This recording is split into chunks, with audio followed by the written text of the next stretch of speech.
Hi, folks.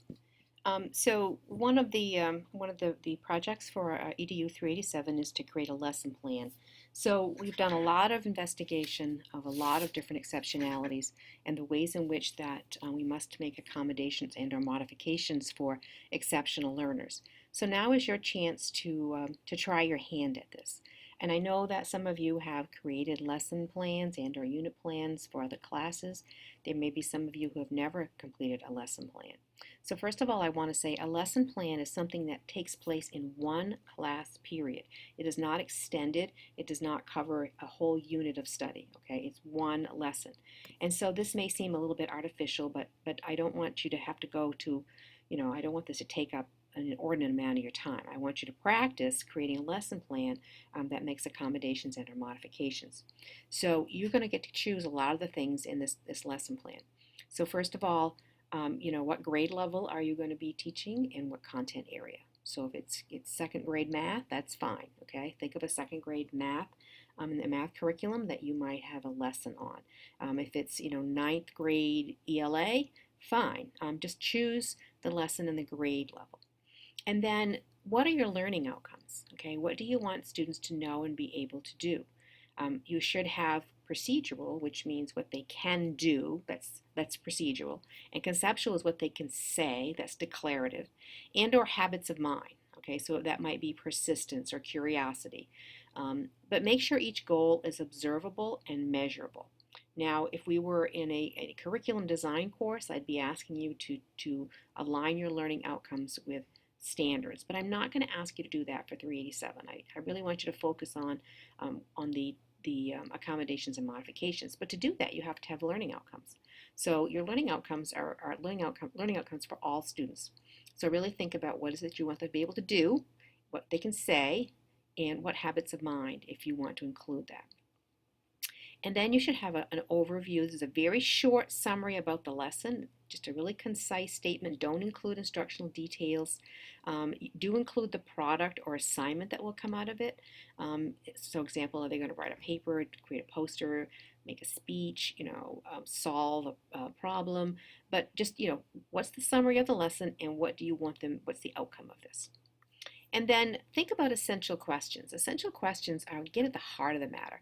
Now, the question should frame the lesson as a way to solve a particular problem. And I've given you a short article here, and if it doesn't link from this document, you can just cut and paste it into your browser. Come up with at least one essential question, okay? This is just one lesson, so I don't want you to go overboard, but I want you to get in the habit of framing your lessons in essential questions, okay? This connects learning to the greater world. It helps kids to connect the dots. It helps them to understand the relevance of why they're learning something. It doesn't become decontextualized. This is a very important habit to get into as a teacher. And then list the materials you'll need, and generally it's just paper and pen or a laptop and a desk or something, but get into the habit of being able to list your resources. This helps you to think about, what do I really need to teach this lesson? It prevents a lot of those oops, where you begin a lesson, you don't have everything you need to do it. So this is a good way of managing that. And then indicate how and where your students will work. So this may be in a classroom, it may be in a computer lab, it may be in a science lab, be working in groups, they could be working as a whole group, small groups, pairs. But tell me how you're going to, or who, I mean, not just me, but in your lesson plan, explain, what the classroom management will look like. And then oftentimes for exceptionality, you have to make accommodations in seating, or if a student's going to work with a paraprofessional, or an ed tech as we call them, whether the student has to work in a quiet area, whether the student has to be close to the board, think about where that student needs to be. And then the most important part, and I bolded that here, is how are you going to make accommodations for this student who has this exceptionality and or modifications? Indicate how you will differentiate content and or process to accommodate the exceptionality you chose. You may need to do a little bit of research into what common modifications are for whatever the particular exceptionality is you choose. Indicate the measure you will take to help the student learn independently and with others. This is important. The inclusive classroom, there may be some instruction that has to take place with a paraprofessional, but we also want to make sure that students interacting with the students in the class as well. So learn independently and with others. If applicable, explain the extensions and opportunities you will provide for enrichment. So it may be that you're looking at an exceptionality that's going to need some enrichment. And then finally, if you're going to use any assistive technologies, explain what those are. So it may be you're using an iPad application. It might be, if you have a more cognitive uh, um, uh, disability, there might be some other piece of computer equipment that's being used. But you got to think of all those various things, okay? And not every exceptionality will need each one of those particular pieces. Some may need all, some may need only one or two. Now, what's the exceptionality? I always get that question. Well, you tell me.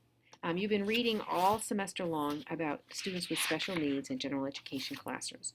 And you can look through your chapter headings and see what we've talked about. We've talked about assistive technology. We've talked about students with learning disabilities, attention deficit disorder, intellectual disabilities, behavioral disorders. We'll be looking at communication disorders, autism spectrum disorder, and then physical and health impairments and visual and hearing impairments. And so you need to think about, what aspect of those do you want to investigate? Now you need to narrow down. So you don't want to just do LD, learning disability. You want to focus in on a particular LD. Okay, maybe it's short-term memory, long-term memory difficulties. Maybe it's a writing disability. But nonetheless, I want you to really focus in on something, one particular disability. If you choose to go with physical and health impairments, that's fine too, because there's a lot of accommodations that be made for those particular students. It could be more cognitive. ADHD is, that we're continually making accommodations for ADHD or ADD kids. It might be for ASD, but whatever you choose, do a little research about the kinds of accommodations and modifications one might make. And this is, again, you won't know until you have that child in front of you, but this is a practice opportunity of what could be done. So you might want to offer several possibilities. Okay. And then your actual lesson, you're going to indicate how you're going to build capacity for this lesson, all right? How are you going to scaffold the learning? How are you going to help students get ready for the learning?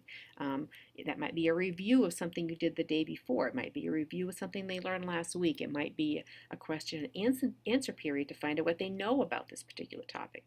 This is a kind of a pre-test for you as a teacher in order to think about what you need to do. So you may have a plan to go jump right into this content and realize through your scaffolding that not all students are there. You need to do some other work first. And then assessment, indicate what students will do or produce to illustrate their learning.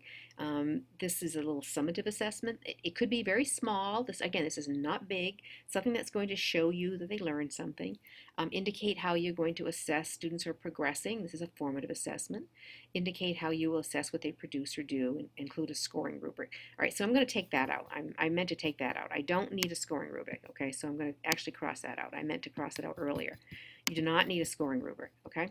Just indicate what the assessments look like, okay? And then explain any differentiated products. So if you're differentiating what students are producing based on the exceptionality, explain that and explain why, okay? And it may be in this lesson that you don't have both a summative and a formative assessment. So, whatever kind of assessment you're doing, you need to let us know about that and explain the differentiation that, if any, for that particular assessment. And then what's the closure and the reflection, okay? This is getting students back to those essential questions and providing them an opportunity to reflect on the learning process. So many times the bell rings and kids just fly out the door without closing the lesson. So spend some time to think about what's going to happen there, okay? Let's see, is there anything else that I need to add to this? I think that's it, Oh, I skipped right over the instruction activities. That wasn't very good, was it? So you're going to, then once you've explained the preparation, the front loading, and scaffolding, then what is the actual instruction and activity sequence? Okay, so a scope and sequence of what's happening, what the teacher's doing, what the students are doing. So it can be a numbered list, it can be a bulleted list. Bulleted or numbered works the best. You want to keep it clear and concise. And then follow up with what the assessment is and the closure and reflection. So you want to begin thinking about this. I think this is due the 1st of, I'm not sure. I don't have the date in front of me. But nonetheless, I want you to pay attention to this and get started on it relatively soon so you're not leaving it to the last minute. It shouldn't take you a whole lot of time, but if you've never completed a lesson plan, you might have to do a little bit of work to get yourself up to speed. Okay, so if you have any questions about that, just let me know.